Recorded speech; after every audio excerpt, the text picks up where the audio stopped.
How to fix Geenie camera not connected to your Wi-Fi. So hello guys, welcome back to my YouTube channel. If you're also facing such issue where your Geenie application camera is not connected to your Wi-Fi, so first thing what you can do is there might be some bugs or internal issue regarding that particular application. So you just have to head over to your Play Store and simply search in for that particular application, that is our Geenie.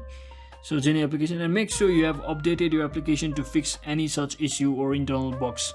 So once you have updated your application, what you need to do, and if it's still your error is still not going, that means you cannot still open the camera and connect it to Wi-Fi. So in that case, finally just head over to your settings of your device and simply scroll down and click on this apps section. Just locate it and simply search in for that Geenie application just like this. And once you locate it, just click on this storage option and click on clear all the cache and clear all the data as well, and restart your application and your issue should be fixed just like that.